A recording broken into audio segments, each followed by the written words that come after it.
we believe that meaningful conversations are the foundation of informed leadership. Through this platform, we seek to create spaces where young people can engage with ideas, challenges, perspectives, and contribute to discussions on diplomacy, international relations, governance, and public policy. So today's conversation reflects that vision. It is an opportunity not only to learn from the experienced policy analyst, but also to reflect on the role that young people can play in shaping the future of global affairs. It is now my honor to introduce our moderator for today's conversation. That is Ms. Ebenezer Albert. She is an international relations and diplomacy student, international relations enthusiast, and the founder of the Next Diplomat Network, NDN. She is passionate about creating spaces where young people can engage in meaningful conversations on diplomacy, governance, and public policy. So through our Next Diplomat Network, Ebenezer is committed to empowering the next generation of leaders to think critically, engage confidently, and contribute to shaping the global affairs. So, ladies and gentlemen, please help me to warmly welcome Ms. Ebenezer Albert, the moderator of today's session. Ebenezer, the floor is open for yours. Thank you so much, Sharon. So that was Sharon, one of our organizers. So thank you so much. Um, so to today, one thing that I would like to state before we start is that young people should not engage in diplomacy or IR or even policy conversations because it's our future. That is not one thing that I think we should be coming with that mindset. We should be engaging in these conversations because they bring perspectives that are shaped by realities of today. So we are here, this generation, we have experience, a little bit of experience of the previous parent generation, and also we have the new thoughts. So that is one of the reasons why we should be engaging in today's conversation. So from climate change, digital transformation with the new dawn of AI and everything else, to unemployment or global conflict, our generation experiences the consequences of policy decisions firsthand. So meaningful youth engagement is not about filling seats at the table. It's not about us being at the tables of the big round tables of people talking, people engaging about this topics or these subjects, but it's about us ensuring that ideas, experiences, and solutions of the young people help to shape these decisions that define the future. So we are not in because we are the future, but we are in this conversation, or we are trying to be part of this conversation because we want to shape the future. So I think as we are going in or getting into this conversation, this is what you're supposed to be thinking about. This is what should be at the back of our minds, that we are not trying to engage ourselves because we want to be in the round tables or because we want to be in the big conversations, but it's because we want to be part of the change. We want to bring in our experiences. We want our thoughts to be impactful, because your thought is not idealistic until it's impactful, until it's something that actually can impact the course that you're engaging yourself into. So I don't want to talk so much. Before we go in, I would like to read us a few housekeeping guidelines so that we have kind of a smooth and seamless session today, because this is more of a conversation. But if we don't have the guidelines, then it can be messy a little bit, and we don't want that. So before we begin today's conversation, the first thing that I would like for us to do is make sure that your microphone is on mute unless you are invited to speak, or you can raise your hand to speak. This will help minimize the background noises and ensures that everyone can hear what's going on clearly. And then we encourage you to keep your cameras on. where possible. This will help us create more engagement because this is the first engagement we are having, and we are hoping to have more and more later. So if we have the videos on, then it can help us, it can help us with the engagement. So feel free to put your, thank you so much, Sarah, for putting your camera on. So, and if you also have any questions, we will have a session for the questions. Soon I'll be sharing the whole schedule, how everything is going on after I've finished speaking. But if you have any question or you have any comment during the conversation and somebody else is speaking, kindly use the chat box, or you can raise your hand, and then we will see what to do after that. We have a specific session for Q&A, but otherwise, if the person who is talking will be able to engage you, that is also fine. Then, last but not least, be respectful, because one of the things that we are as what we are in this uh, um, how do I put it? In this career is one of the things is integrity. So you have to be really respectful, respect other people's opinions and suggestions, because we have the freedom of speech, but we also have to learn how to control ourselves, respect other people's opinions. And finally, I would encourage us all. We are right now at 9, but I hope people, as time goes, we will have more people coming in. So I encourage us to participate. And when you're speaking, it will be good if remember to open your microphone, as well as your video, so that I can take a screenshot of what is going on, and we can share it through our socials. So I think that is the housekeeping rules for today. This session is also being recorded for documentation and also future educational purposes. Before I go on, I think that is it for everything that I have to say about the housekeeping rules. I would actually right now like to welcome our keynote speaker. I hope he's actually always ready. I don't know why I'm asking. So I'd like to welcome our keynote speaker for today's discussion on rethinking global relations through a youth's perspective. So our speaker is Gordon Kachola. He is a diplomat, I like to think so. And he's a policy analyst, an academic, and development practitioner whose journey reflects resilience, purpose, and unwavering commitment to public service. His career began in journalism. I'm taking this from a conversation we actually had with him earlier. So his career began with journalism, where reporting on South Sudan's civil conflict exposed him to the realities of regional diplomacy and peace building. Those experiences inspired him to pursue formal studies in diplomacy and international studies in the University of Nairobi. Today, he holds a master's degree in the field and is pursuing a PhD in diplomacy. If I think I'm right about that. Um, while also serving as the CEO of the One Stop Development Agency. And beyond academia, Mr. Kachola has worked with diplomatic missions, policy institutions, and development organizations with interests in spanning foreign policy, migration, climate diplomacy, governance, and regional integration. He also contributes, I'd like to put it in a continuous state.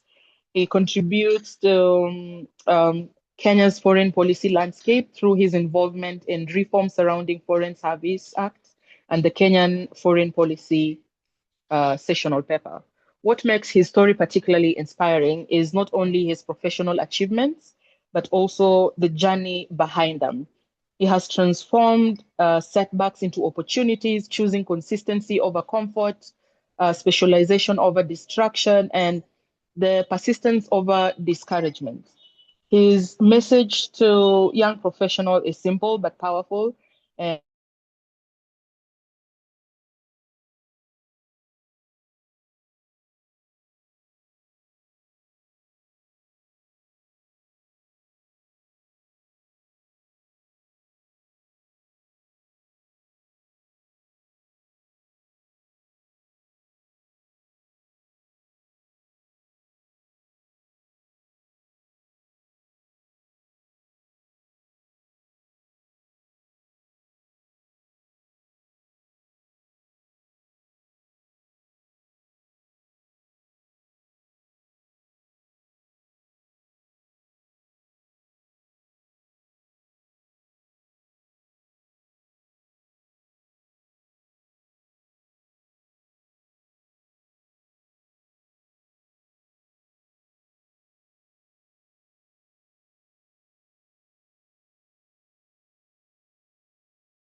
Okay, she has just informed me that her internet just buffered, and she has requested that Mr. Gordon, you can now take the floor.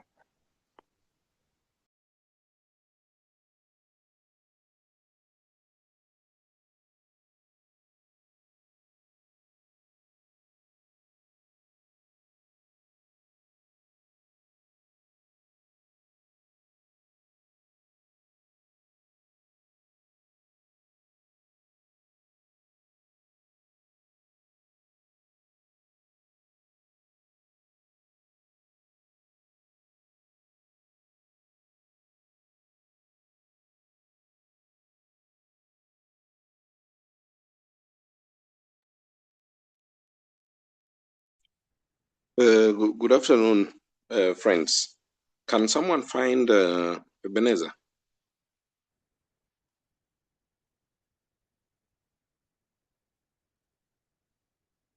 Can someone hear me?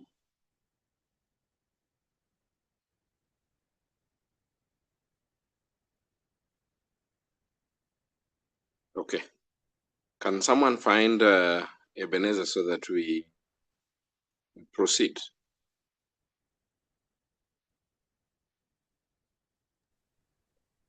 I think she's back. Ebenezer?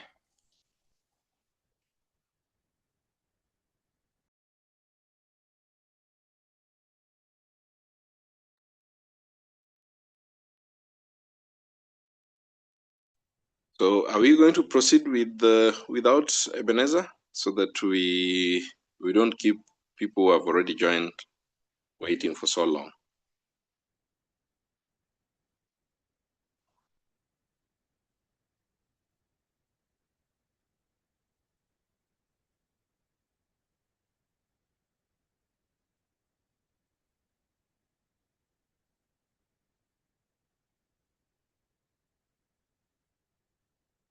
Wangangi, you want us to proceed without the owner of the house? You want to hold a party in someone's house and they are not present? Huh? You're holding a You party hear in me? someone's house while they are absent. But Sharon, kindly confirm with Ebenezer if all is well. We could be proceeding and something has gone amiss. Please find out and then Um, let us know. sorry, can you hear me? Oh, finally she's here. Just confirm that you are available so that we proceed. Yes, I am available. There was an issue with the internet. My apologies on that. Um, Thank you so much. So, I was saying that as young people navigating an increasingly interconnected world, we need voices that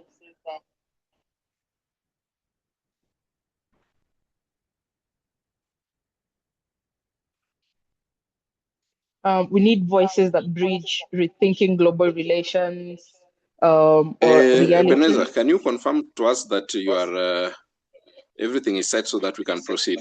We were only waiting for your confirmation.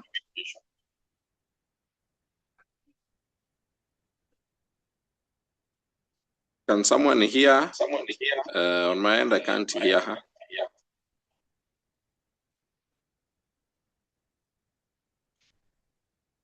Can anyone hear Ebenezer?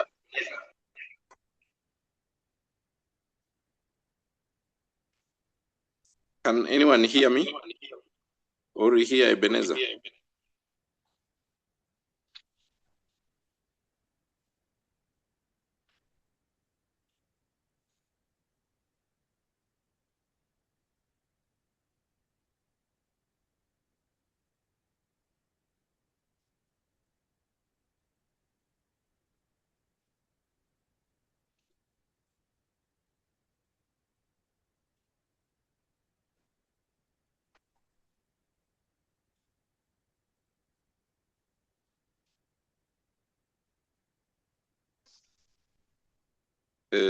Guys, Can you hear me now?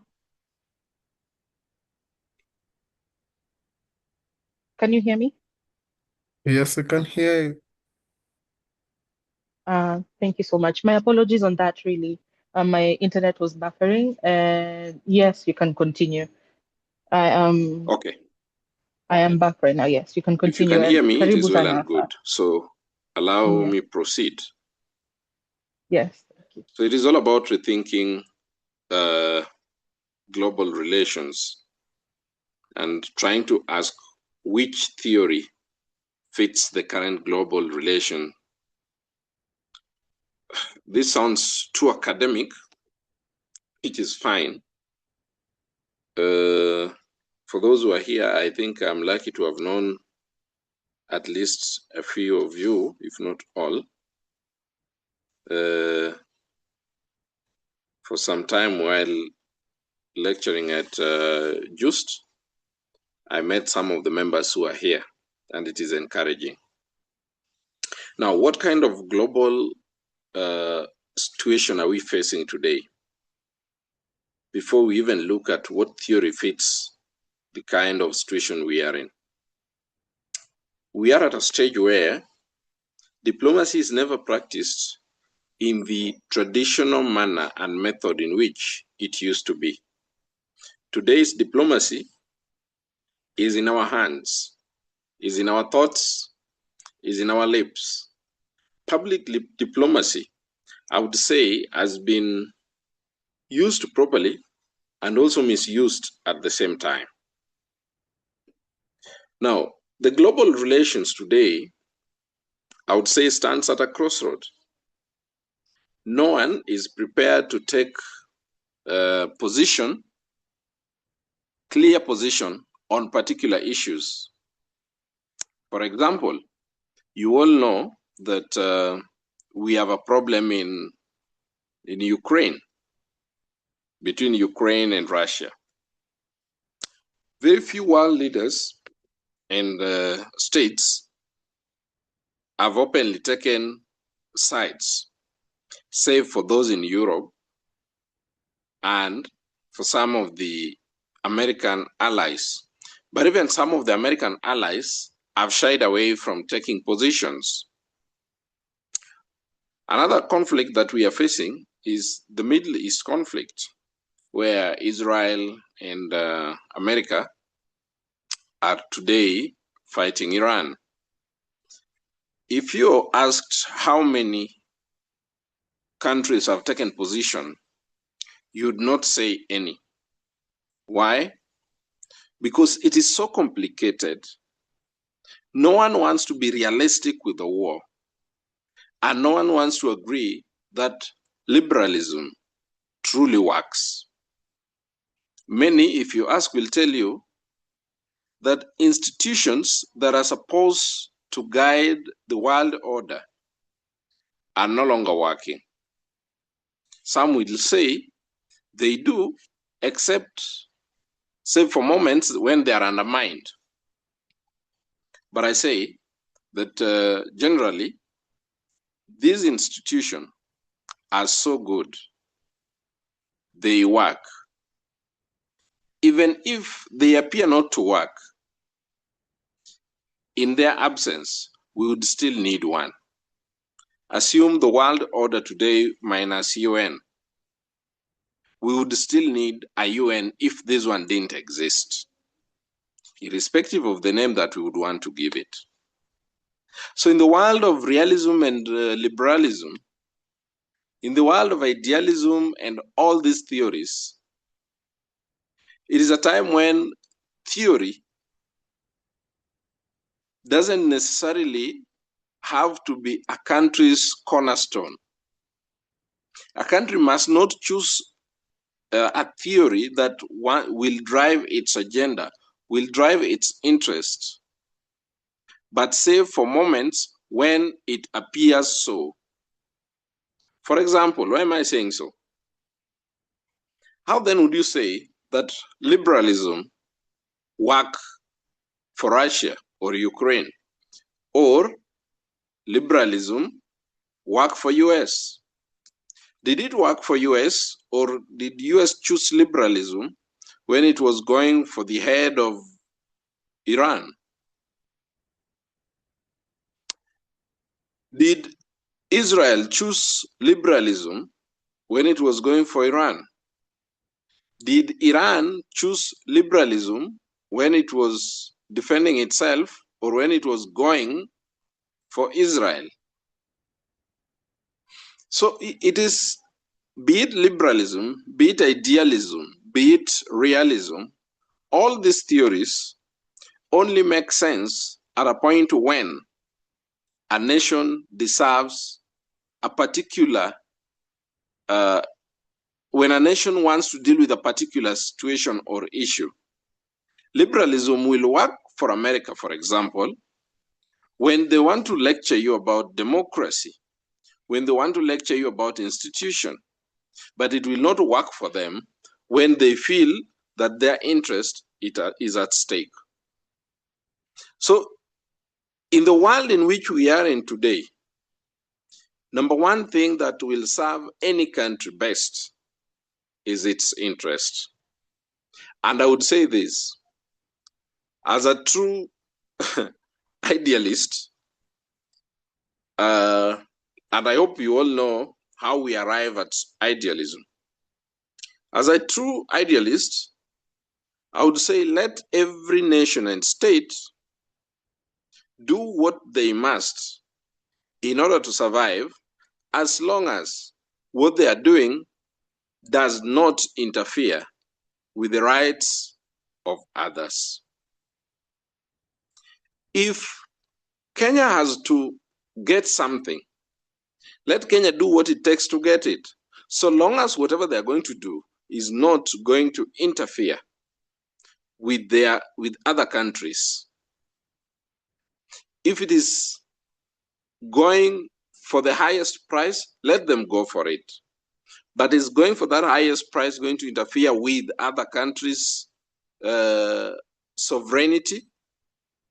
If it is not going to interfere with other countries' sovereignties, well and good. But if it is going to interfere, it is not necessary. Because in that regard, therefore, that is when we create tension like what we now have in Middle East. If only America and Israel got what they wanted from Iran in the name of not developing nuclear weapons or nuclear power, but they got it in a manner that did not injure the sovereignty of Iran, then well and good. But whereas now the sovereignty of Iran was at the edge, it only took Iran to also be as realistic and idealistic as possible to defend itself and to do possibly retaliatories. Therefore, in the world we have today, I would dare say that it is not a world where theories drive states, but we are in a world where states use theories to justify what they want and what they get. Now, we've talked about states and the theories. What about you and I? Because I want to bring this down to a level where it is not just about states, it's not just about theories. You also see yourself in it. I also see myself in it. As young diplomats, we all know today, if I ask you how many of you have secured opportunities to work for Ministry of Foreign Affairs, probably one or two. What does that mean? Whereas we have people leaving universities every year. Mark you, Kenya churns around 1 million of workforce every year into the market, into the labor market. But are those opportunities there? Not really. Therefore, where is your space? Where is my space in diplomacy? I always tell people that diplomacy is one of those few areas where consistency pays off. You have to do it even when you feel like not doing it. You have to keep speaking even when you are only speaking to one person. You must be identified for something. Ebenezer, today, people must know you for something. People must not know you for everything. You can't be known for football, for rugby, for volleyball. No. A good athlete is known for one particular thing. And to diplomats, to young diplomats who have not gotten spaces where they wish to be, get known for something. And when you are known for something, and when you speak about what you are known for, more frequently and eloquently, then you begin to earn your space within the diplomatic circles. I know that today we could be asking ourselves about which theory fits the global relation. But have you ever asked yourself which position or which kind of narration fits you today as an individual, as a young diplomat, as an aspiring diplomat? What really fits you as a person? What really fits you in your nation and beyond? What is it that you are offering to the nation? What is it that you are offering to the audience beyond your nation? Because today you can be sure we could be speaking here to the audience that we have here.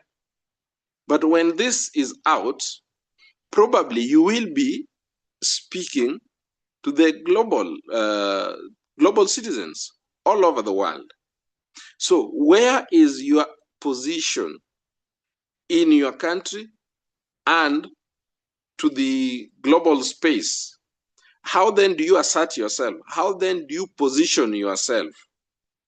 It is the same way nations or states are also trying to position themselves in this quagmire or in this situation where we have a back and forth in the relations of states. And now into that relation of states, as I just wind up, we know there is what we call as the global north and global south. Have you ever asked yourself, in the relationship between the global north and the global south, who is the benefactor in this relation?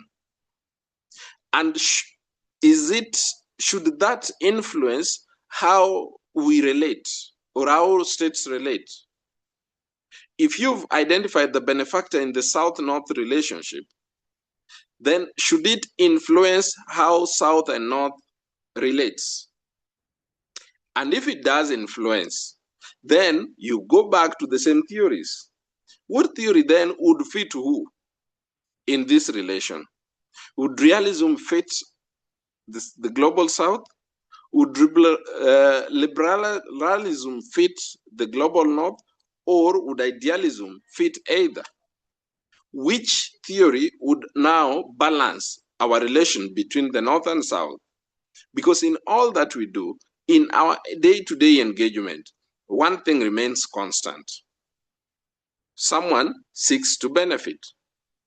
So between the North and South today, who is benefiting in the kind of relationship that the global North and global South is having?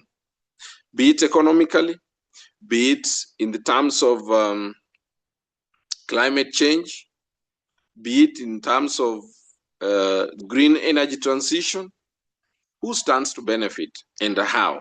But now in that benefactor arithmetic, how should then these states relate? What theory would a state use?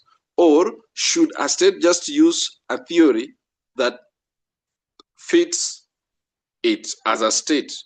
Or should the states even consider having to relate, for example, if it is the global South, should global South countries consider to relate with global North as a single unit or as individual states? That was just but for thoughts. I thank you very much. Should there be any question, I will welcome.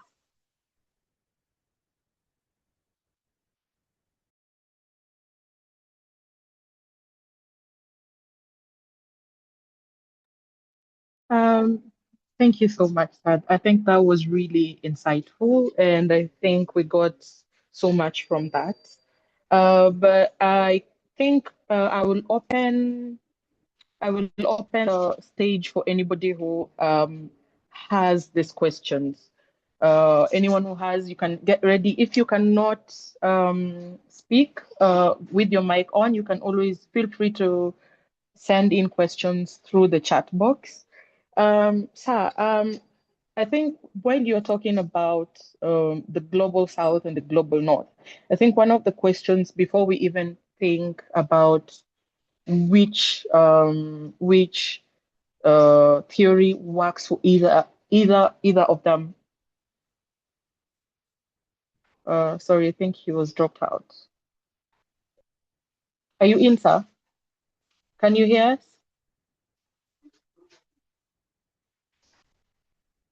Can you hear us? You are dropped off for a second. Yes, I can hear you. So I was saying, I'll open the floor for anyone who has questions, and I just told them some of them could, if they feel they cannot use the audio, they can always send some questions via the chat. But one of the questions, while you're talking about the global relations, or you're talking about the global south and the global north, and which theory actually applies to them, I think one question that we need to ask ourselves, or if you could also answer that in your own perspective, is do we really think at this point that the relations between the global south and the global north is really is it genuine? Is it genuine? Does either of them have genuine like in the side of liberalization? Do they either of them have genuine intentions when they get into these relations to each other? When, for example, Kenya has some relations with, say, the United States, is the relations always genuine, or is it scratch my back, I scratch your back kind of situation always? And is this ethical or is it unethical? What do you think about that? Thank you. You must have learned something, or you must have met this particular statement, which says that that the world is anarchical. Yeah. Yeah. So if the world is anarchical, it's a man-eat-man society. When states relate, of late, states are beginning to question. The states are beginning to enter into the space of partnership. For the longest, it has always been a relationship of dependency. What can I get? What can you get? For the longest. But now, because of the demographic arithmetics that may not favor other states, more so the global north, and the global south is having the youngest demography, they are beginning to think partnership, which is a good thing for the global south. However, it all boils down to what are you negotiating? What are you negotiating and how are you negotiating? For example, you cannot convince me that when you negotiate with the global north, all they think about is how you should benefit, how you should grow, no. They will always think about, as much as they are going to get this, what is in it for us? Remember, someone once said that a diplomat is a good person, a good man or woman sent to lie abroad. So in a situation where a diplomat goes to another country, all they do, they are good people, but they have to lie. Why? Because there is what they want that their country needs dearly that they don't have. For the longest, the relationship between North and South, the global North and global South, has been of dependency. However, now that kind of relationship is shifting. It's going into partnership. And that's why they more talk of partnership than donor aid, than grants. So it is all about partnership. What theory, therefore, would work best? I would not pinpoint a theory that would work best in that particular scenario. What I would say is, depending on the circumstances in which a negotiation is done, depending on circumstances under which a partnership is being agreed upon or has been agreed upon, a state must evaluate what theory best serves them. Remember, sometimes a theory that serves you with your counterpart on the other side, and a theory that serves you best here may not serve your counterpart on the other side. So your counterpart may use another theory to serve them that may not be good for you. So it is not about which theory serves best, but it is about what circumstances and situations are prevailing at the moment when you have to choose a particular theory to drive your interest. Thank you.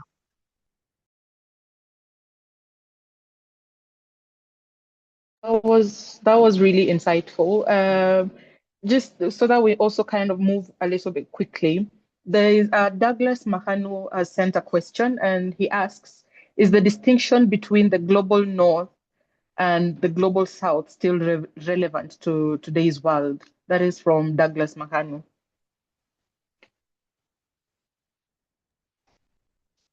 Very relevant and very timely. Why?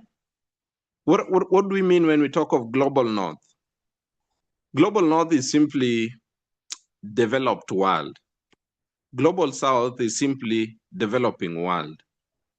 And it is important. If you want to know it is important, look at the dynamics in economies, and more so when it comes to financial architecture around the world.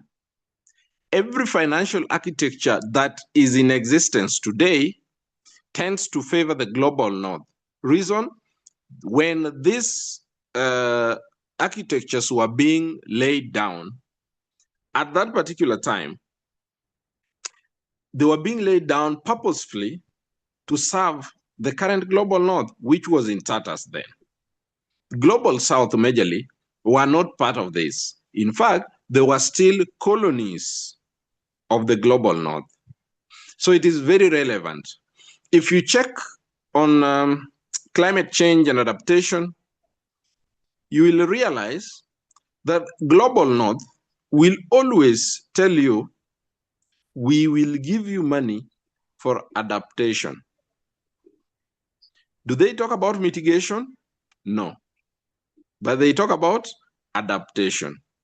Let me ask you a simple question. Why would you adapt whereas you can mitigate? So it's like someone is telling you, you know, mitigation, yes, you can prevent a disease, but why don't you just get the disease, then you find a way of living with that disease? That is what the global North is saying through their adaptation clarion call, through the funds which they give, and these funds are either just for adaptation alone or in concessional loans. So that distinctive must be very clear, and must be very clear to diplomats who sit on the tables for negotiation at any level, more so with the global North. Diplomats from the global South must begin to recognize that they have been disadvantaged, their states have been disadvantaged to a certain level, to a certain degree, that it is upon them who are on the negotiation table to tilt the story by having their best foot forward and putting the right clauses, the right mechanisms, so that the global south does not continue being disadvantaged in a way that it has been in the past.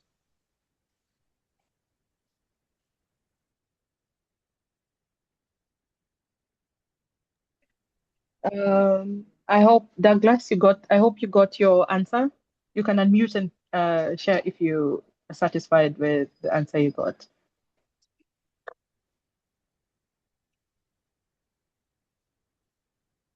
Okay, I'm satisfied with the answer. Thank you, Dr. Gordon.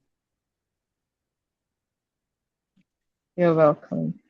I think he's had that. Thomas, the floor is yours. You can share your insights.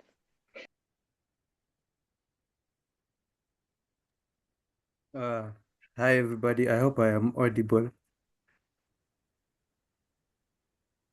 Okay. Thank you so much for giving me this chance to speak. Um, I have a question or rather an insight on the same. When we're talking about the global north and the global south, we still have in mind the gap between development and growth in terms of politics, economic growth, social standards, and just everything in all aspects.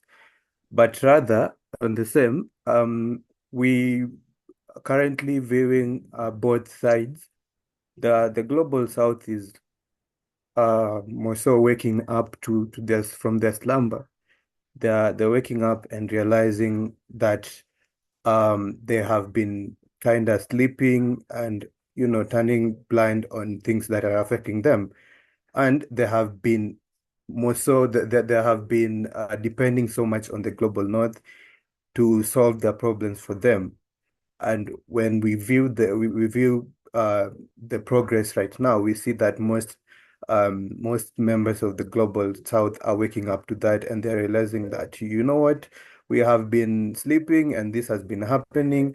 And even though there has been a great damage on the same, they're trying to recover to recover from that on the same. And I feel like this again affects the relationship between, the relationship between the global north and the global south, because currently it's now, it's seeming things are seeming to be it's like a transaction relationship. You give me this and I give you that, the way Ebenezer mentioned earlier, like, you scratch my back, I scratch yours.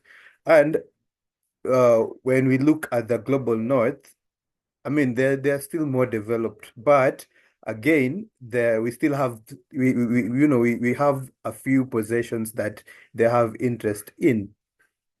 So now here comes the question: how do we adapt? Because Prof mentioned earlier that we have to, like each state or each country adapts a theory that favors them at a specific situation.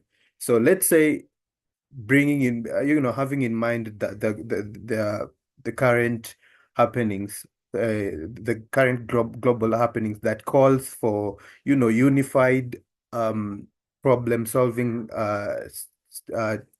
unified problem solving, statistics, or rather everybody coming together to solve the problem, because it affects everybody, both in the global north and the global south. So what if they both adapt the same? Because everyone want a piece of it.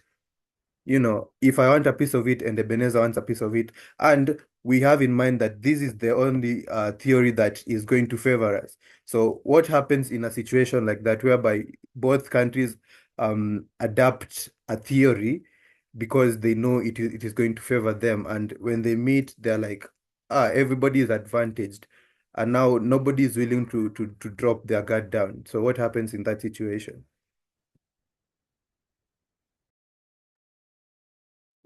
Thank you. In essence, what you've asked is, where is the space of multilateralism? Multilateralism is basically what you are trying to ask. Where is the space of multilateralism in all this? And this is my response. We are in a world where, again, every state is realizing, as much as they have their own interests to achieve, their own goals, they are realizing that doing it all alone might never work.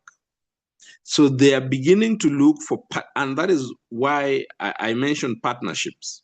They are beginning to look for partnerships with other nations in a multilateralism approach that would help them achieve their goal. For example, today, we all know that a very small strait, a bottleneck called Hormuz, was shut, and the ripple effect was felt globally. And that is why America quickly realized that if they continue with this, if they continue with this war the way it is, then they might have other nations turn against them. In a multilateral approach, states would come together, look at what works best for all of us. And in that regard, whether it is realism, whether it is liberalism, I don't think realism or liberalism work in a multilateral approach. What works in a multilateral approach is idealism. You may not agree with it.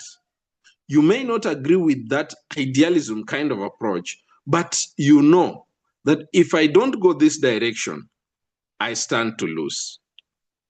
If I don't join with the rest of the team, I stand to lose. So it is an ideal situation. It might not be very real. It might not be your best moment or best choice of approach, but multilateralism is something that we cannot run away from. We cannot say doesn't serve. It serves at its best because that is where we've realized that is how most problems globally can be resolved. Thank you.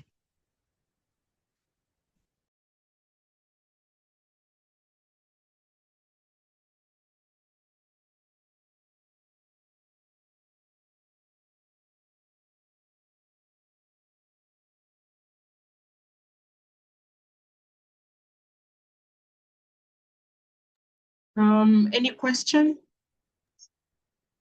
Someone has asked about global interdependency. So global interdependency, yes, it's a reality. And I've just given an example of Strait of Hormuz. Today, just block Suez Canal, block Strait of Hormuz for 7 straight days. The world it might literally shut.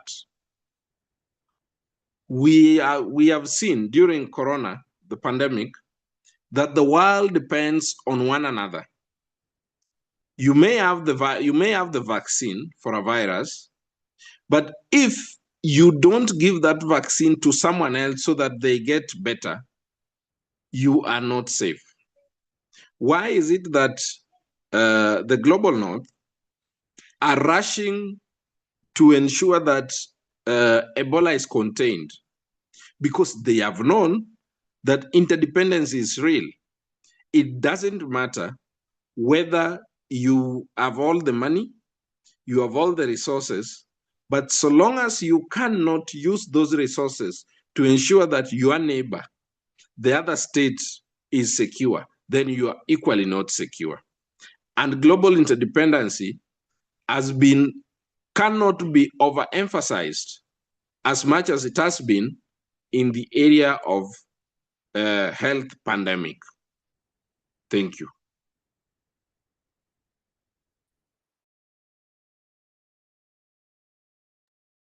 Anyone with any question or insight?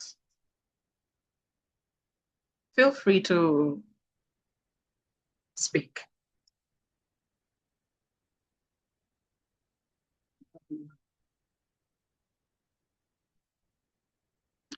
As we're thinking about the questions and the discussions, because this should be more of a discussion, us giving what we're thinking, what we're feeling, and whatnot. Clinton, are you around?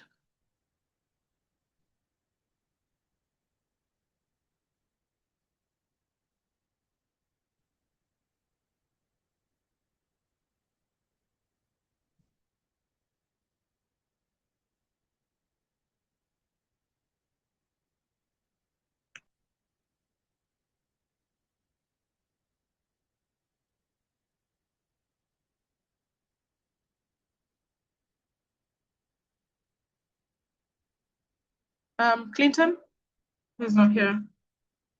He was supposed to talk or give his insights on climate change, but I think he will be coming in soon. But I think one of the things that I remember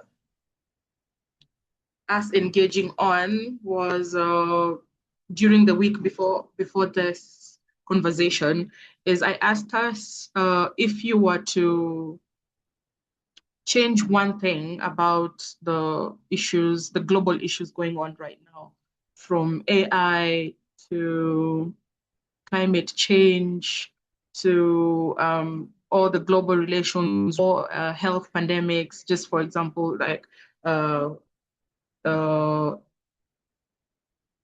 Gordon was talking about, what would you change? What is that one thing that you're fixed on and you think this is something that I would change if I had the means and ways to? And what do you think is the way you would approach that? I'd like actually to start with Thomas, if you would. What would be that one a global issue that you would fix if you're given the chance and means to, and how would you do that? Thank you very much. If I was to change anything globally right now, um, I think it would be war. Yeah. Why? Because war to me is kind of a destructive mechanism. You know, what people do so that they distract you from what's actually going on. You know, most countries or states hide behind war to implement things um that will later on in the future or further on harm the rest. You know, for example, um plus others again or other states use war as part of, personal interest. You know, it's not a collective decision, or rather a collective way to approach situations, but others use personal, I would say, personal beef to propel war. You know, so if I would change anything, I think it would be war, because again, um, humanity is at risk because um you know, like common citizens are getting involved, or rather are affected by things that don't that they don't even have the, they don't have the ability, or rather the power to the ability or power to, be involved in, or rather like directly um give views on. You know, you wake up one morning and your neighborhood is being bombed, and it's something that you are not even prepared for. So again, if speaking from a diplomatic space, or rather a humanitarian, or rather an advocate of humanity, I think majorly it would be war, because war also interrelates with other things, because it starts from war, and then AI AI gives, new ways, or rather new discoveries to manufacture weapons that again are used in war. Um, when war is there, the health sector faces crises. When war is there, the economic sector has got huge destructive crises. So I think war is just one thing I would change because it universally affects everything that goes on. Yeah, thank you. I think that is really insightful. Mr. Gordon, what would you change and how? Actually, just to go back, Thomas, you didn't tell us how you would, like, your creative way, or what you maybe been or would think if you were asked how would you would change or how you'd handle this. Yeah, thank you. My apologies for leaving that out. Okay. My approach would be listening.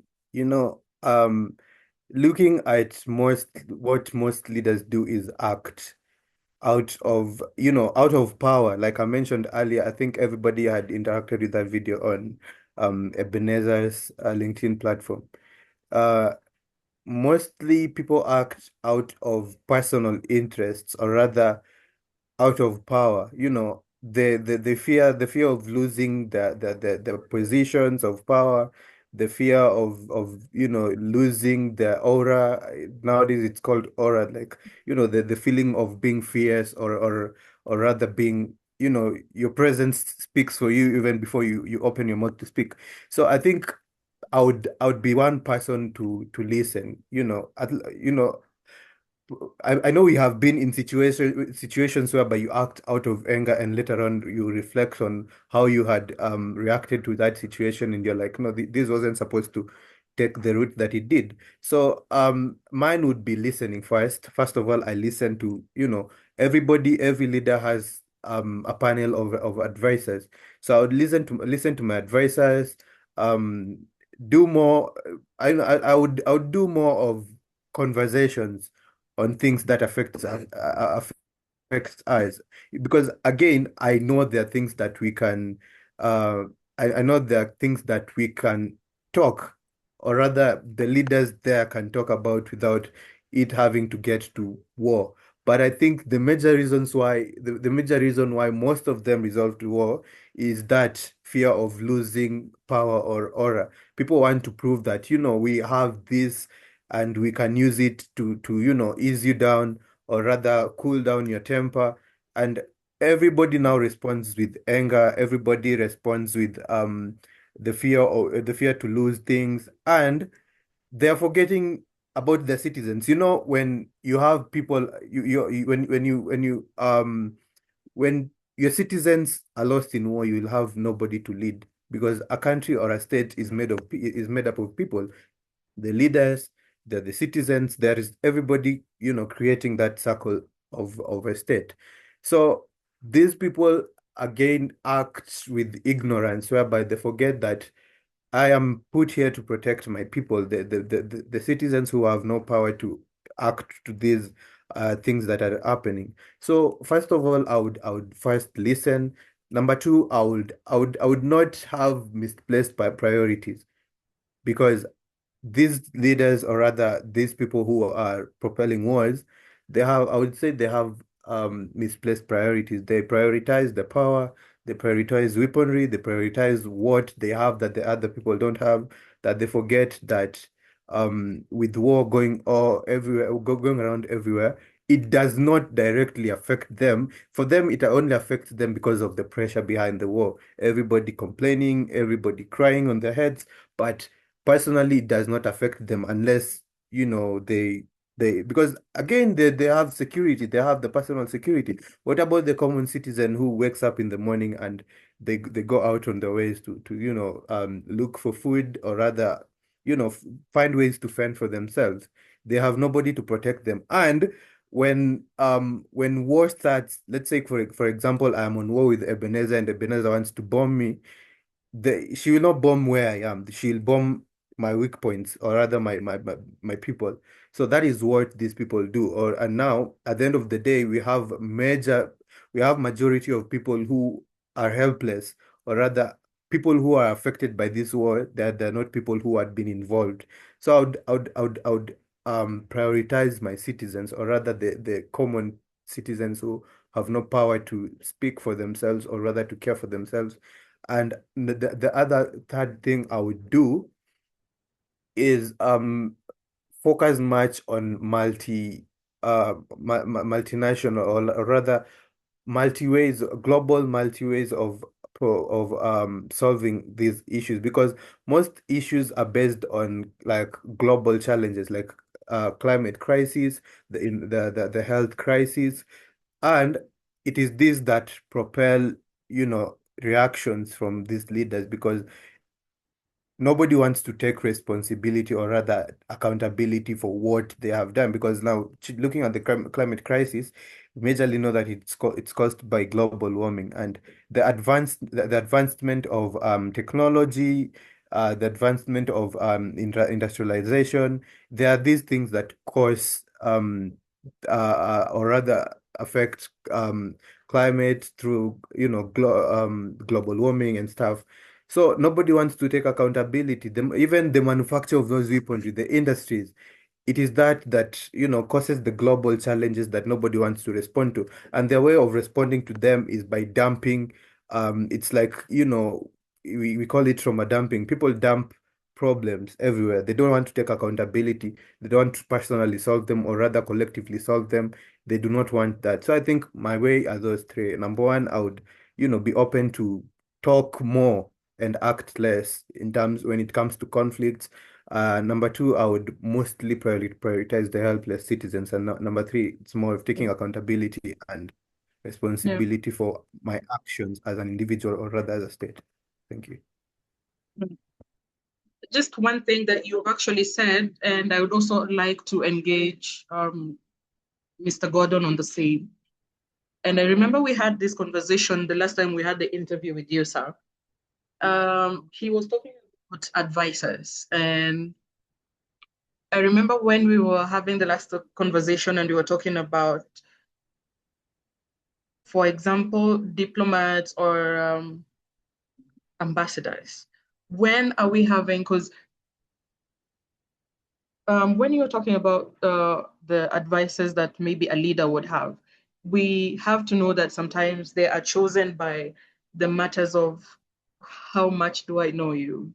Where am I benefiting when I choose you to be my advisor, or when I put you in my advisory council? But I feel like one of the things that as the generation of today we have to change is, in matters diplomacy and matters things like advices, they should be based on people who have studied and gone through these processes, and they know, they have done research on the same, they are qualified over the same issues, instead of just picking somebody randomly because, oh, I owe you, or I can benefit this from you, I can benefit numbers from you. I think, for example, one of the things that I think I knew or got to know about Mr. Gordon is he had applied for being an ambassador once. But if we had a state where, or generally the globe and its politics, if we had a state where for you to be an advisor of the government, or for you to be an ambassador or a diplomatic partner, you have to be somebody who has studied this section. You are maybe in a policy scientist, you're a political scientist, or you have actually had this experience, done research, and you have real good experience on the same. Then I think there's a lot that would have been avoided in even matters of war. There would be good advices, because now somebody will not only be giving advices because I am scared, I am really under this leader, and I have to give them advices according to what they want to hear. But now they'll be giving like, this is the experience, this is the research that I have done. And if we take this action, this is the consequences, and this is what we're going to get. So I think was on the factor you're putting on advisors. It's something that has always disturbed me. And also then it would also be giving opportunity, according to what Mr. Gordon was talking earlier, that a lot of people graduate every year. We have policy scientists and we have people in international relations. They graduate every year and there is no space for them. This would also like create a lot of space, you know. So if Mr. Gordon, you'd say something on the same, I'd really like to hear your opinion or about the same issue.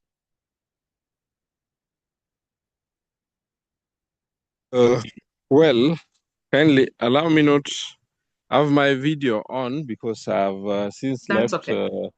the house. One fundamental thing is we have to embark on creating professionals. I think I normally say that the only profession that has no professionals is diplomacy in Kenya, particularly. Because why am I saying so? Who is a professional? A professional is one who has been certified by a body.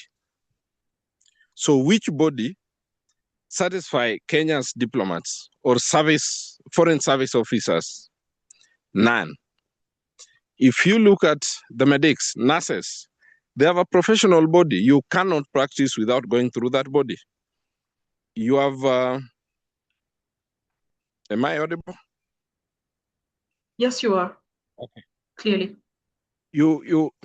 If you look at engineers, they have a body that certifies them, and you cannot practice if you've not gone through that body. Which body really certifies foreign service officers? None. Therefore, the only thing we must do is to learn from best practices.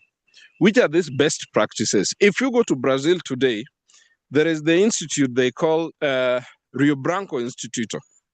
The Rio Branco Institute trains people from all walks of lives and then qualifies them to become foreign service officers. Then they are employed within the foreign service. If you go to America, the same thing happens. To China, to India. So it is a time that we embark on creating professionals, just like in other fields. If you go to law here in Kenya, you cannot practice if you've not gone to Kenya School of Law. So if we do that, then we will have people who are authentic, who are grounded, and know their stuff. I want to give, and allow me use one of my friends in this forum as an example. He works for Ministry of Foreign Affairs. Today, he may be picked by the president to be his advisor on something, or maybe advisor on diplomacy among youth or something. You know, in many times, when you are picked as an advisor and you do not have a protection under which, a protection provided for by the law, then you are vulnerable. If you are kicked out of that position because you're speaking your mind, because you are telling the appointing authority what they must hear, not what they need to hear. They need to hear. Then your job is at risk. And that is why many a times the appointing authorities are not told the truth, because those who should tell them the truth fear for their jobs. Why? Today, if the president appoints, for example, a medic to advise him on a particular thing around medicine and Kenya's health, if that person loses his or her job, they will still go back to practice because they have not lost their license. They have only lost an appointment. But today, if you're appointed as an ambassador and your term ends, then another power comes in. Will you ever go back to that office? Probably not. But if you are a professional who has been certified, then it means you can work anywhere in the world in any institution. They shall come for you. I like to give an example with the Immigration Department, which is under the Ministry of Interior. They have an institution called KIMS. Ebenezer, I think you must have met this department. Is it ISOPS there? Called KIMS, Kenya Institute of Migration Studies. They offer this postgraduate diploma in migration studies. You can imagine it is the only migration institute within the Great Lakes region. Students from Egypt, from Ethiopia, from Djibouti, Somalia, Uganda, up to Malawi, come to Nairobi University to study. Imagine of a situation where you have such an institution for diplomats. You would not only be training Kenyans, but you'd be training many more people. In that way, you entrench professionalism and you ground yourself as a nation that is anchored not just in diplomacy, but anchored in instituting diplomacy as a profession.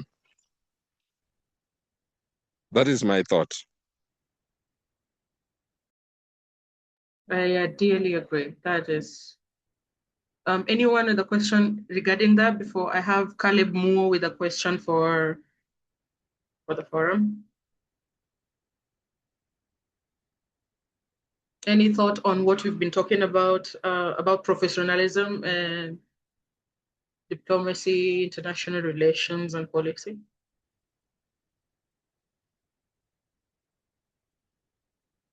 Well, Caleb, just a second. Caleb asks, idealism majorly believes in changeable prospect of human nature and international system. Should morality guide foreign policy? Can international law restrain powerful states in the context of idealism, and can war be abolished? And also, can sovereignty be limited? That is a question from Caleb Moore.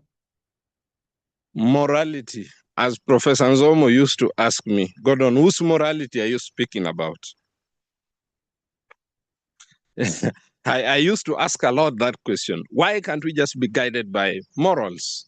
And Professor Nzomo would ask me, okay, Gordon, that's a good idea, but whose morality?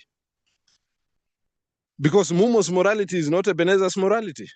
Alexander's morality is not Gordon's morality. What I consider moral is not what you consider moral. More so in the world in which we operate in today. The question of morality, I want to leave it at that. Can morality guide us in the space of international relations? Whose morality are we talking about? Is it Israel's morality? Is it America's morality? When you abduct a president from his bedroom? Is it Israel's morality when you hit another country's president or supreme leader right in their country? Is it Iraq's morality when Saddam Hussein goes to Kuwait and invades them? So whose morality? The question of morality has never been and can never be. That is where I want to leave the question of morality. The other question was about?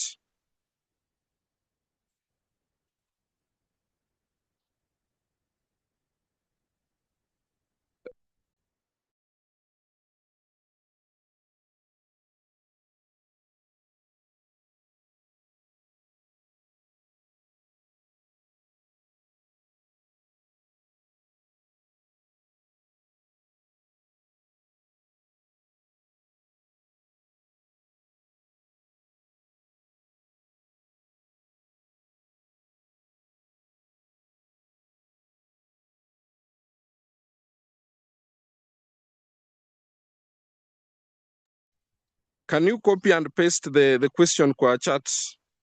I can't see it there. Just copy and paste if you can.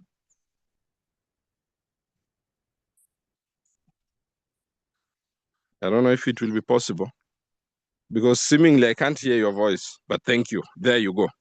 I can see it. Idealism majorly believes in changeable prospects of human nature and international system. Should morality guide whose morality? Can international law restrain power? International law, is it a law? Again, let me be academic a bit. Is international law a law? A law is only considered a law. A law is only considered a law if it is enforceable. So if you cannot enforce a law, is it really a law? Who is this world police who, after you've been sentenced, they will come and arrest you and put you where you belong to as a state? The other day, we also, when Somalia took Kenya to ICJ over the maritime dispute over Indian Ocean, what did Uhuru say? Hata inchi moja, just an inch of our country, we won't let go. Hiyo ni yenu huko, muliamua na wazungu, sisi hatukuwa huko. So, is international law really a law? Huh?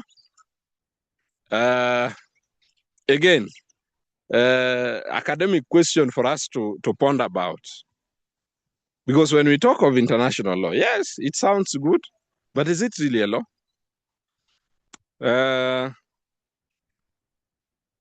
And maybe just to add, we have international law that guides how states should operate. If at all state has to wage war against the other, has it been followed in the recent past? Now, and also sovereignties idealism can war be abolished? When is it? Who was speaking just a few minutes ago? Thomas. Yes, Albert. When Albert was speaking, I was smiling because he said the only thing he would change is war.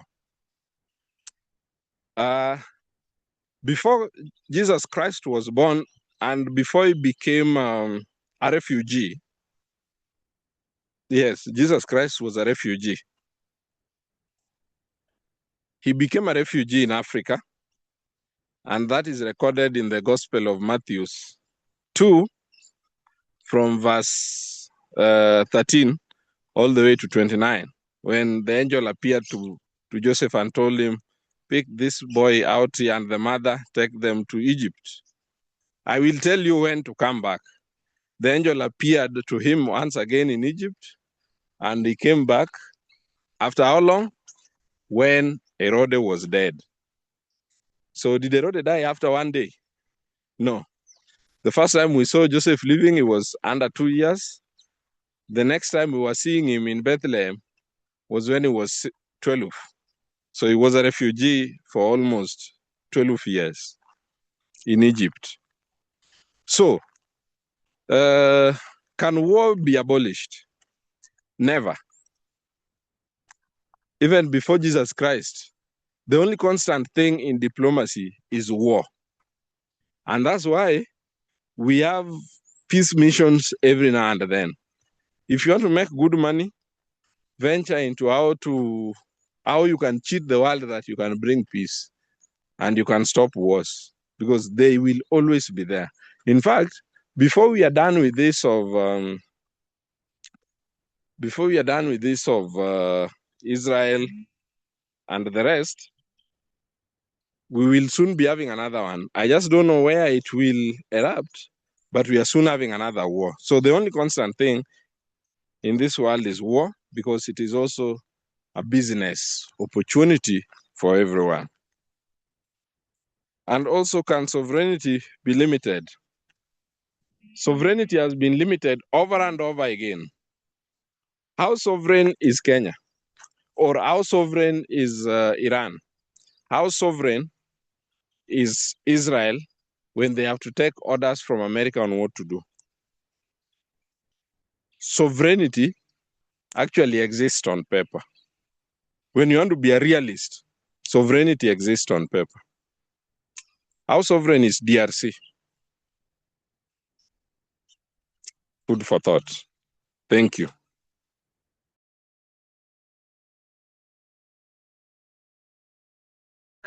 Caleb.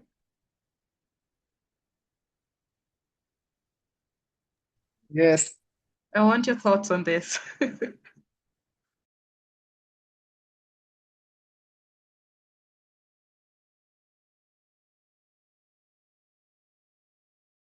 I'd really like to hear what you think about what Mr. Gordon has said.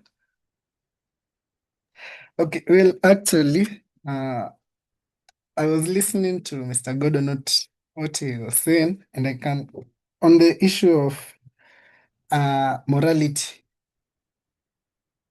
I can bring to your attention two case studies. We have the Nuremberg trials. Don't know if you can remember them.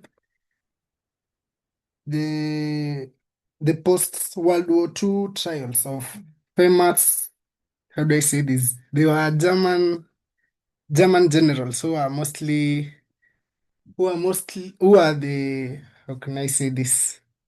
They were the key anchors of their adventures in World War II.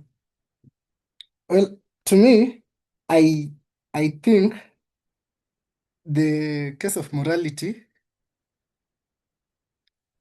well, to me, I think the Nuremberg trials were most famous for idealists. The points where law, not power, were used against war leaders.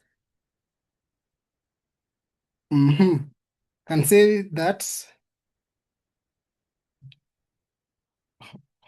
Don't know if you're getting me. Yes, we are. We're listening.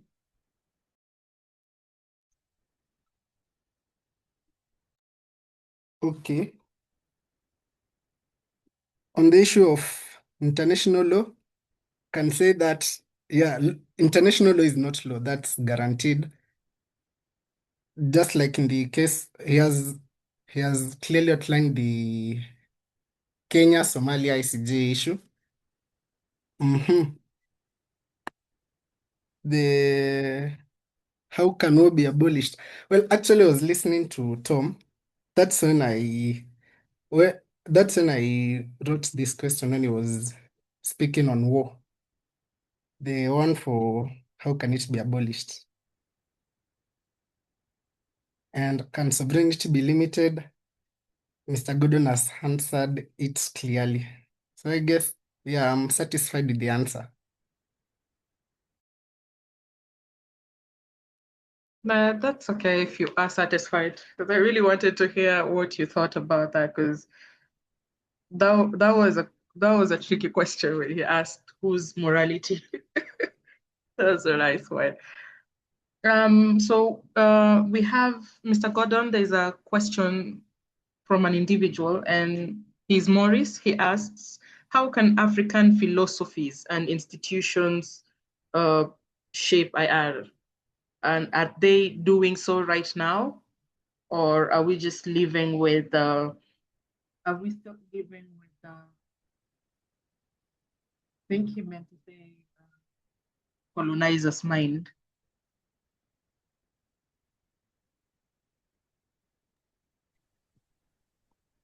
Well, I saw the question about African philosophy. Let me just refresh so that I get it. Let me just send it again. Okay. I copy pasted. He sent it to me via WhatsApp, so I copy pasted it myself.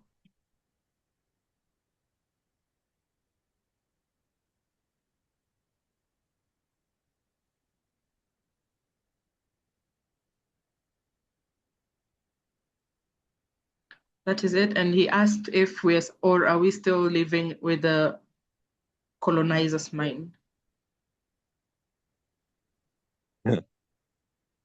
I think this is the most intriguing question. African philosophies. People have always argued about African philosophy because in many times we tend to quote or we tend to use philosophies that have been developed by non-Africans. I would want to ask ourselves, if you're woken up in the middle of the night, do you know of any African philosophy you can easily talk about? Is there that one African philosophy that you can talk about and proudly? Now, one African philosophy that has since carried the day and is very famous is Ubuntu. The Ubuntu philosophy is an African philosophy. Then how can we use that philosophy and institutions to shape or reshape IR? Let me talk about the philosophy itself, not the institution. Because institutions, majorly, and the most undoing thing with our institution is that we are not self-made. We do not have institutions that are self-made. Our institutions rely in one way or another on the Western either funding, Western donation. So how then can we use Ubuntu to reshape the IR? If we get to realize that for sure, I am because we are, then we shall begin to see African states in a different way. That is how we will begin to enhance trade amongst ourselves. We will ensure that we do not have stringent measures when it comes to air travels. We will open our borders so that you don't need a visa or a passport to move from Kenya to maybe Ouagadougou. You will not need a visa or a passport to move from, you will not need 35 passports to travel across Africa if you're from Kenya, because I think for now, if you're from Kenya, you need like between 30 and 35 passports to travel across Africa. So if we use this philosophy properly, then we can reshape international relations within Africa itself before we even think globally. Institutions, we can only reshape or we can only use institutions if we have already reformed and we have dealt with our mindset. And our mindset is tied to the philosophy. So unless this philosophy helps us reset our mind, our thinking, we cannot still even use those institutions to change anything. Remember, institutions are driven by people. People are driven by a mindset. Mindsets will always stem from a philosophy. Thank you. That was a really insightful thought. And I actually never thought of it like this. So as you guys have had, I think one of the things that I'm going to check is the Ubuntu philosophy. I've actually mentioned it in some of my arguments, but I've never really been so confident that I can talk about any African philosophies myself. I don't know if there is anyone who has like an African philosophy that they can confidently talk about when somebody asks them to, or if anyone knows any other African philosophies. When, sir, you're talking about the issue of open borders, I actually think there's also like an initiative that's going on in a group of young individuals, young Kenyans, and I think they have a connection with other African states with open border, one Africa kind of open border, one Africa. I think it's something like that, and they are advocating for one Africa and open borders for all African states so that you don't have to have different types of visa and approvals and all those that processes when you're moving within the African state, with the continent. I think that is one of the issues that is really in it guilt traps you if you're thinking about it, because other developed states, what we are trying to emulate, they have open borders. For example, the EU, your country is a member of the EU. You can go and get a job. You can move from one border to the next, provided it's an EU country. It's an EU member country. The United States, they can move around, and then also the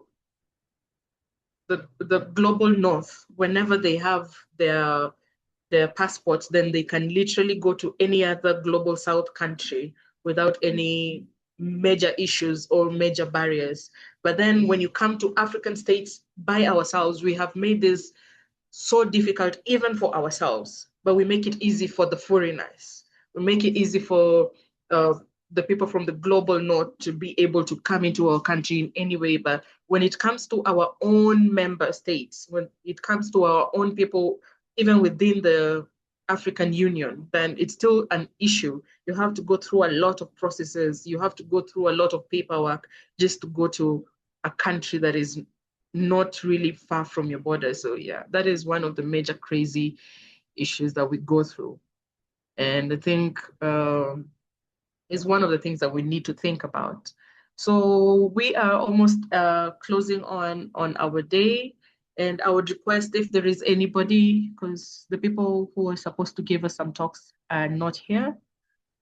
So if anyone has anything to say, anything to add on the matters, global issues, and more so in matters engaging the youths in this conversation, the floor is yours.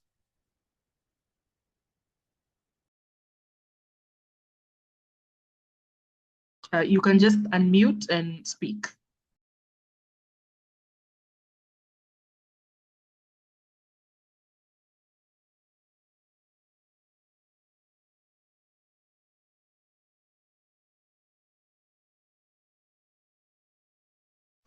As well as you can put your thoughts on the chat box.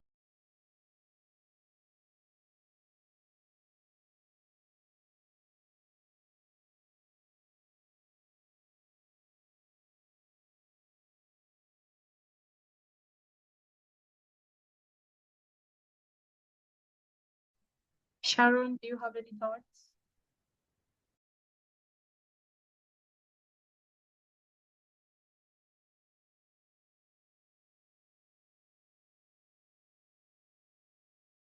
What do you think about the engagement of youth in the current ongoing conversation, whether statewide or globally? Do you think they're represented? Do you think we are not? And what do you think should be done?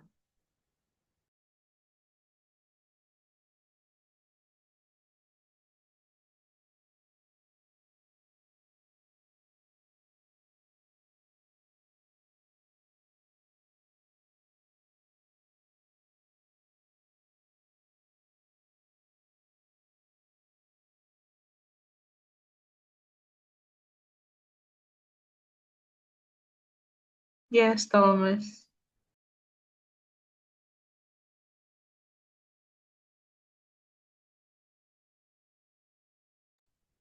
Okay. Thank you so much. I think the youth are, with the phrase of "there's a light at the end of the tunnel," I think the youth are instead walking into the tunnel with lamps and torches. Um, to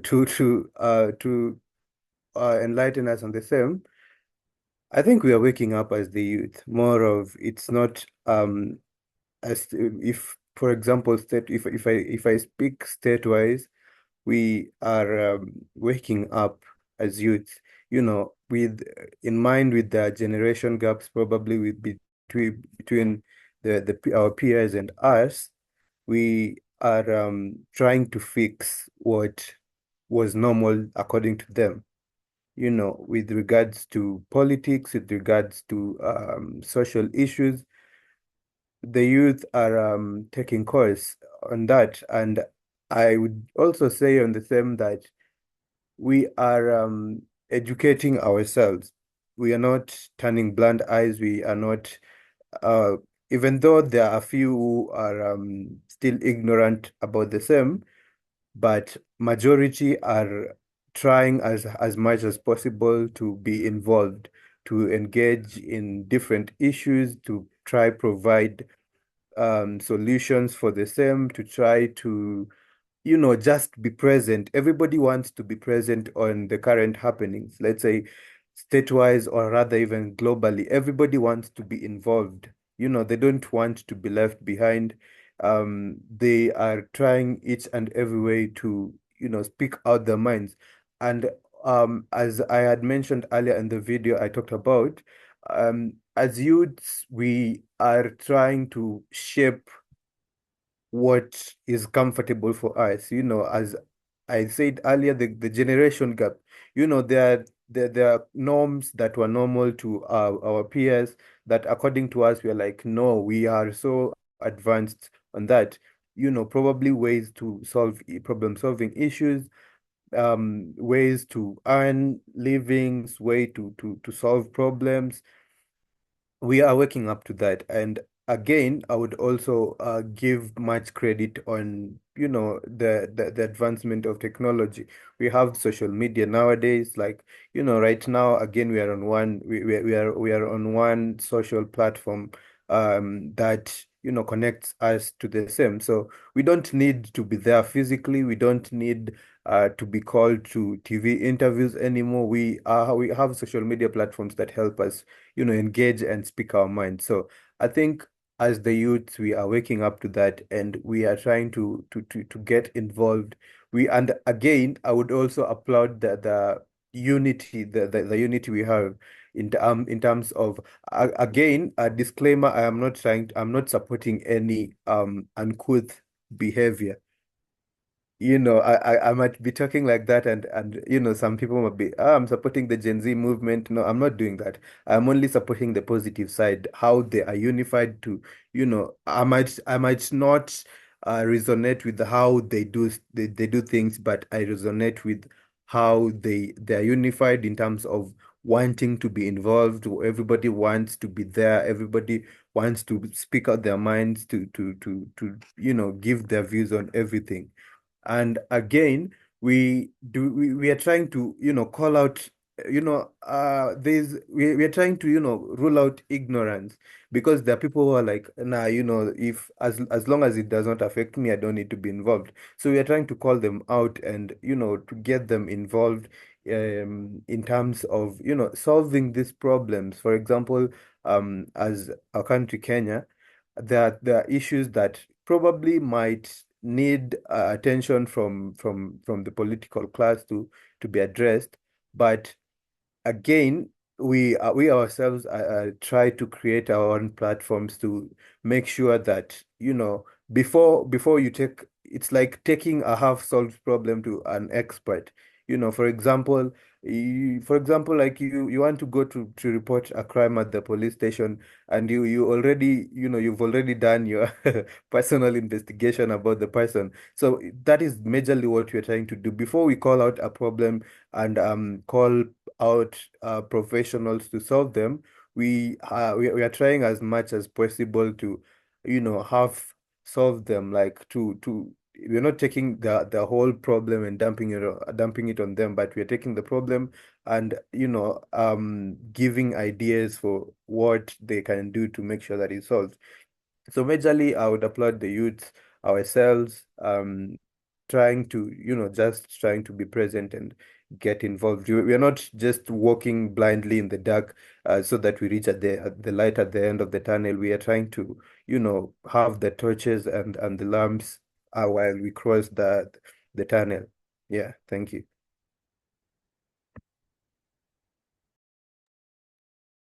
Thank you so much. That was a really insightful thought. I think we are hitting our time, and before we end everything, I would just like to thank, first of all, Mr. Gordon for taking your ample time and gracing us with your insights and your thoughts. Is usually always an exciting moment to hear what your thoughts are on global relations, the global state, and even the state of um the current situation in the country and without. So I am sending, my laptop is hanging a little bit, but I am sending in his LinkedIn on the chats. You can follow his LinkedIn. He has very insightful thoughts. He is as well on Facebook and also on TikTok. He also posts on TikTok. He always has interviews on some of the radio stations, TV stations. So I think what I'll also be doing is whenever he has any of these conversations, I will be posting it on the group. I have also posted the WhatsApp group on the chats. So you can check the chats for the links so that you can always be up to date to the conversations that we are having. So I will be posting all his insights and what he's talking about in his current affairs and interviews on the WhatsApp group. And I think he also, for example, yesterday at night, for those who are in the group, you saw he had posted something and he was talking about um, the current situation and the ongoing conversation about people conversing and judging about how our president has been walking from one state, one state to another. And he had really insightful thoughts, something that when you listen to it, you can always get your mind to listen to the other perspective instead of just what you're thinking.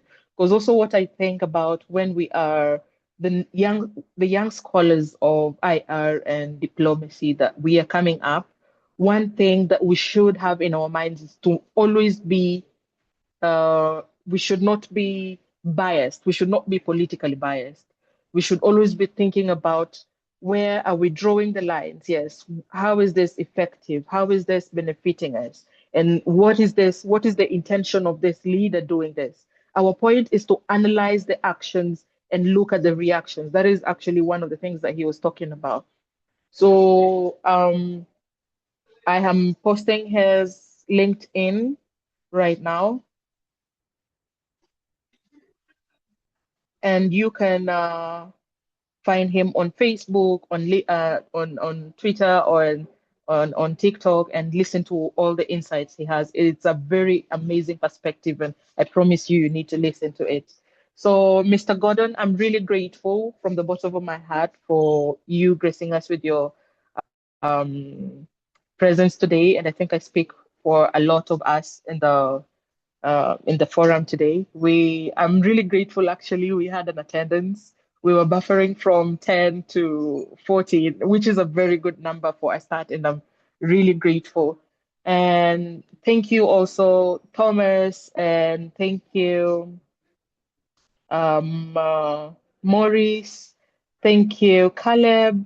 Thank you as well. Uh, yeah, thank you, Caleb.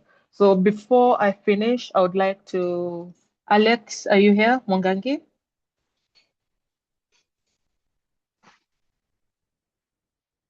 Is Alex Mwangangi in?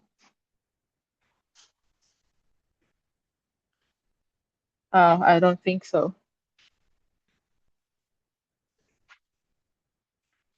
Yeah, so that's fine.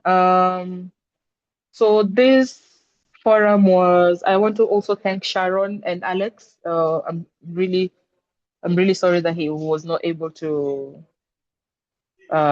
proceed today. He was here, but I think he just dropped off. I am grateful for them. They made today possible, and everyone else who supported. I need you guys to also go to my LinkedIn. I have some insights from Thomas. He sent a video. I have posted a video of him talking about a couple of questions. And also we have Nicole Mulaku. She had very interesting perspectives on international relations. You can go and check out on my LinkedIn. I have all that.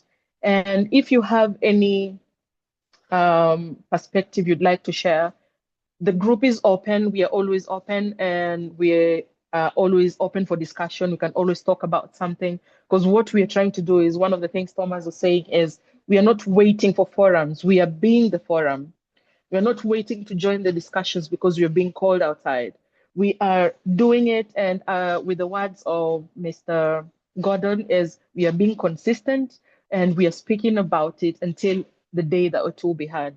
So that is one of the things that we are doing today. And this is only the first forum. I hope that we will meet in many more forums to come. And if you have any idea of a forum that you have, you can always come together. You can always reach out to me via email. You can always reach out to me via my phone number in the group chat, and we can always come up with more forums like this that bring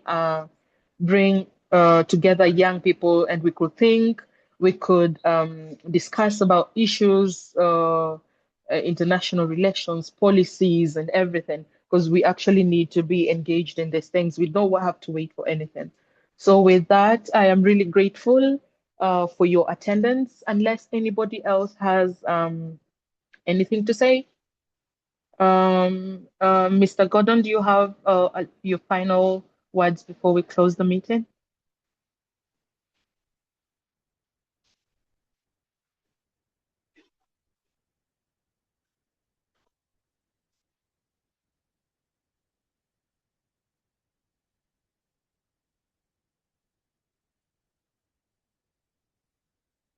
Mr. Gordon,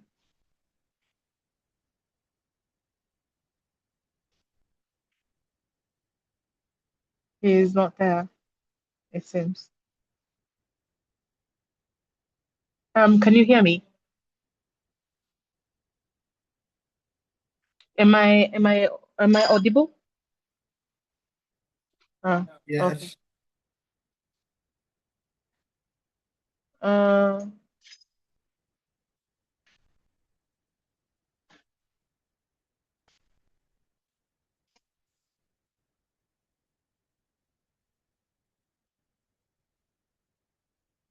and before we close the forum, and I think Mr.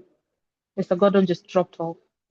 Before we close the forum, may I call in Sharon? She has something that she would like to share with us before I close it off. Sharon, can you? It's on you, Sharon. Okay, Madam Chair, can you hear me? Yes, I can. Okay, so I had an issue. Actually, I needed some help from the group. Come next week on Wednesday, we'll be having a meeting with some Sierra County government officials on issues related with the nuclear energy.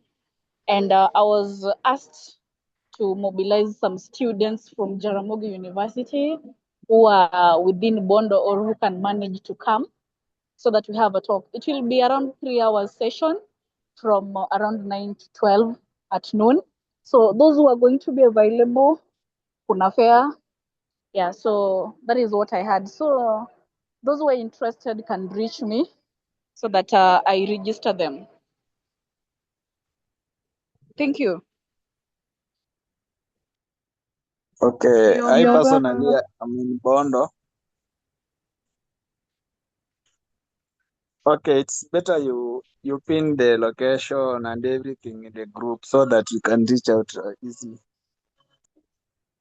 Okay, I'll drop I my group.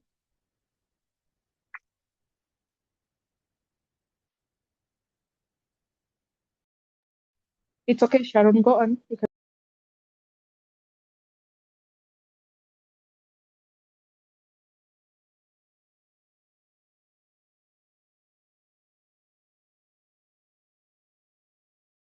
I think she. So she's going to drop her. She's actually in the group, so you can reach out. I will also I will tag her. Oh, she's actually put on the chat. She has put her contacts, so you can reach her personally. Uh, Thomas, you have something to say? Yeah. Nilikuwa Sharon, kuna fare kutoka Nairobi.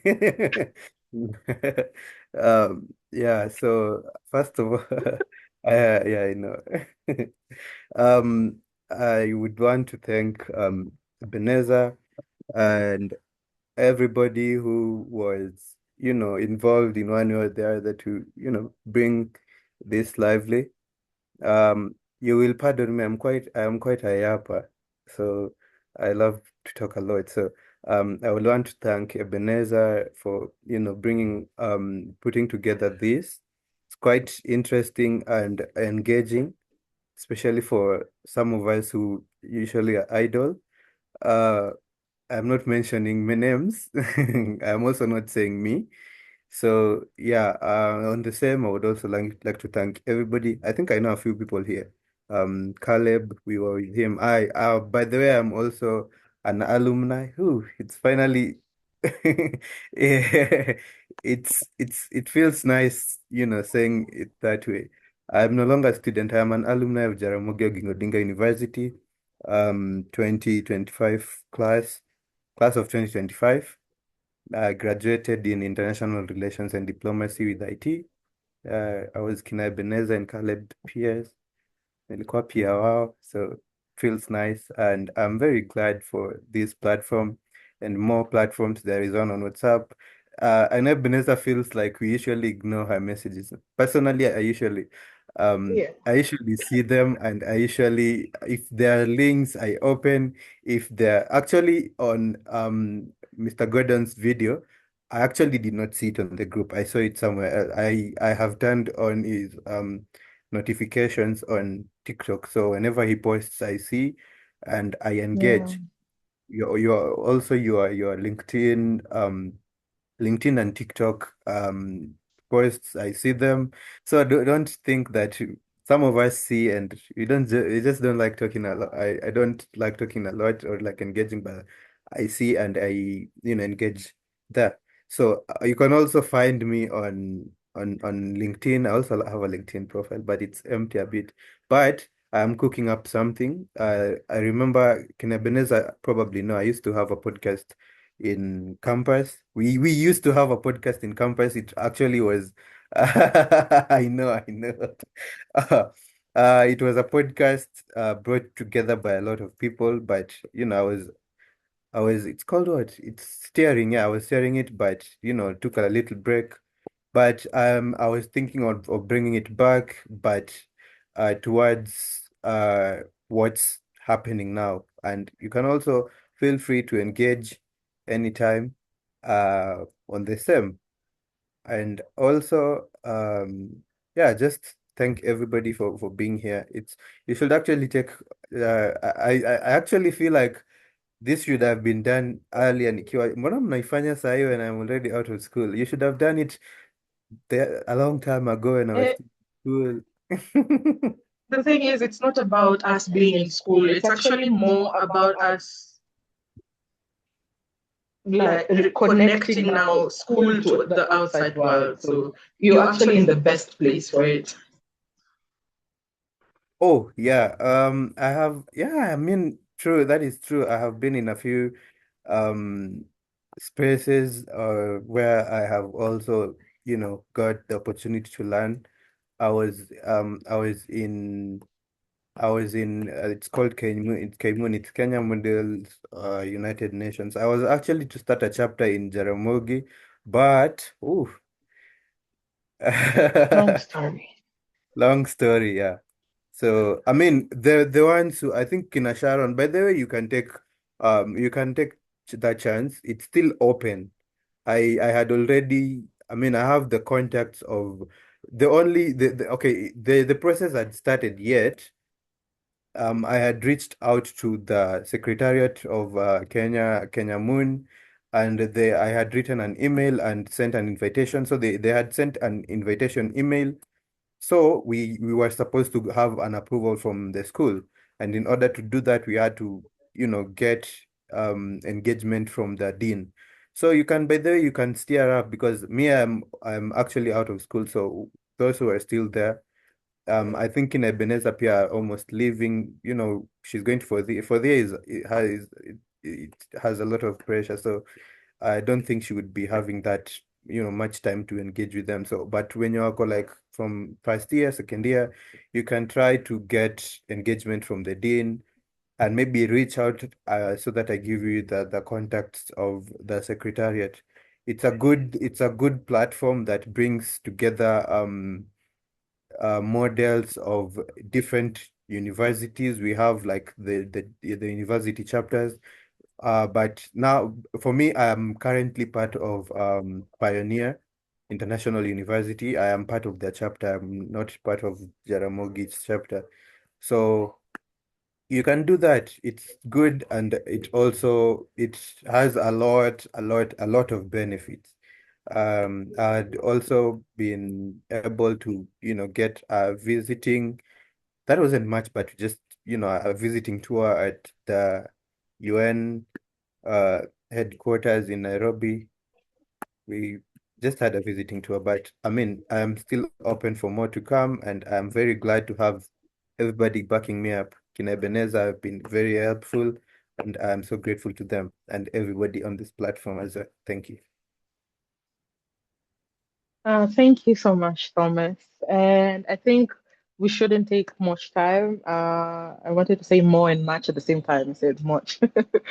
So I think what we could do right now is, if you're comfortable enough, just like for commemorizing the past um, uh, session that we've had.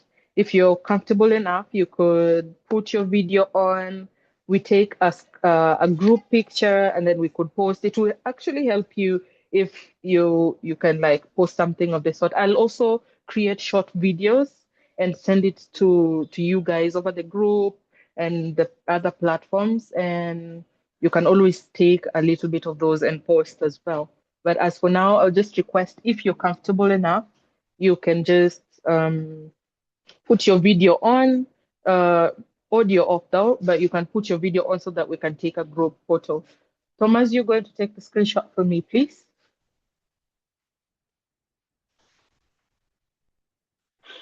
Are we only three of us?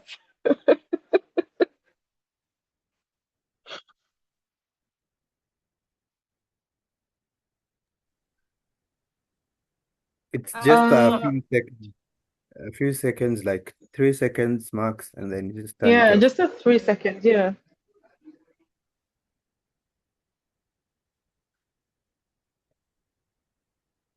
Sharon, you can just Aaron, put Nini, it's just a shot. You can put it closer to your face. Melissa.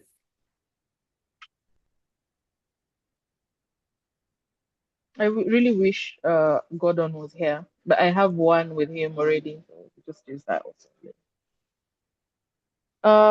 So Winnie, you can just put, if you're comfortable, that is as well. But Sharon, Melissa, Lucas, Yes, Madam Chair.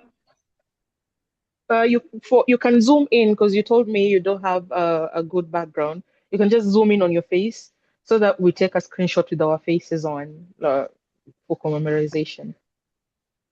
No, no, no. I can't do that at the moment. I'm on my way back to my house, so I'm traveling. Just just zoom in your face.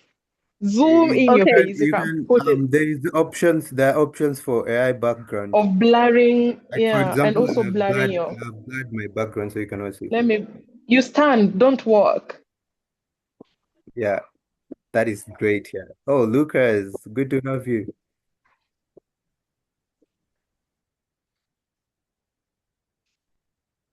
Melissa and Win, Uh, are you there? I think it's fine. We can give them a second, and then we can just. You can stand. You can just stand, Sharon. stand tu penye huko, it's fine. We'll blur the background. So that at least we are two ladies, because it's all gentlemen.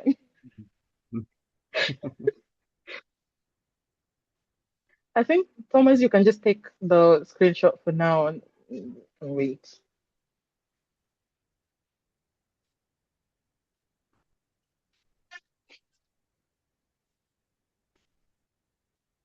Did you? Or not yet? Just a minute.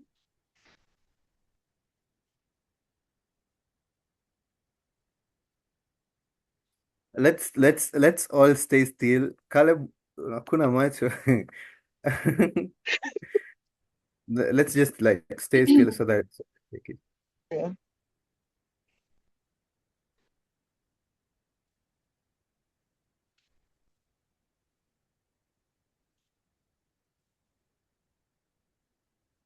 Mhm.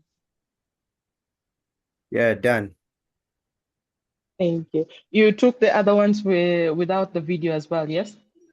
Yeah, I've taken a couple of them. Yeah. All right. So thank you guys. Thank you so much for your attendance. It was an honor having Oh, you. Sharon is And here stay already. tuned. Let me Ah, Sharon is here. Okay, all right. Caleb, you can turn on yours so that I take one with Sharon as well. Where did Caleb go again? He went, oh, there he is. Okay. Yeah, Sharon, kindly stand still so that yeah. Thank you so much.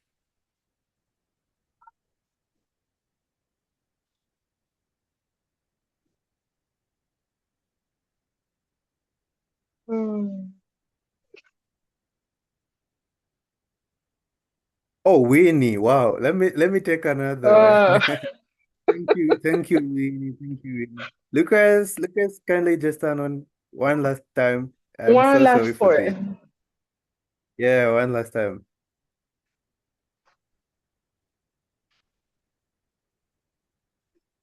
Hmm.